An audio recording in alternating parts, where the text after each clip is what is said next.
Hi everyone, today is June 6, 2022 and my name is Sarah Wright.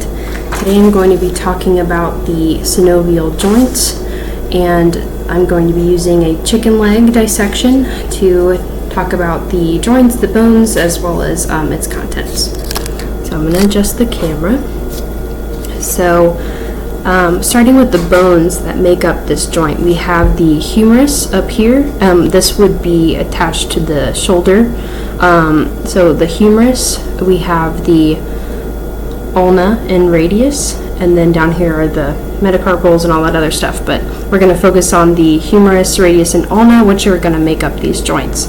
So starting here, we can see this slippery white coating on the bones, and that is going to be the articular cartilage, and then around it is this kind of thick fibrous tissue that is going to be the articular capsule, and then inside this articular capsule is going to be the synovial membrane.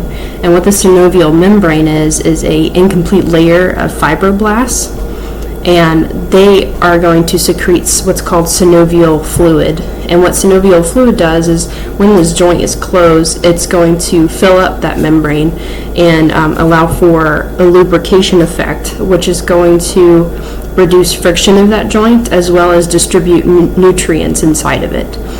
So looking at it, you can see how important it would be for this to move properly without that friction. So looking and thinking about diseases that might affect this joint, what comes to mind for me is going to be arthritis. There are multiple different kinds of arthritis, but the two that I know of are going to be osteoarthritis as well as rheumatoid arthritis. So osteoarthritis is going to degrade that cartilage, and what that will do is cause any pain, as well as it might cause inflammation as well.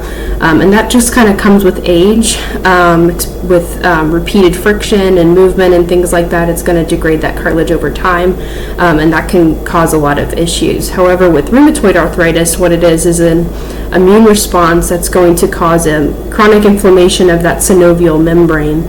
And what that inflammation is going to cause is a thickness of that membrane, which is then going to encapsulate the fluid inside, that synovial fluid.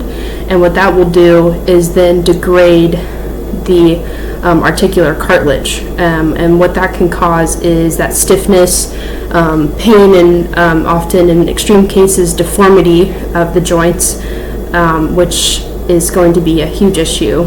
So other things that might cause damage are things like lupus, but they kind of function similarly with that chronic inflammation and or degradation of certain aspects of that joint.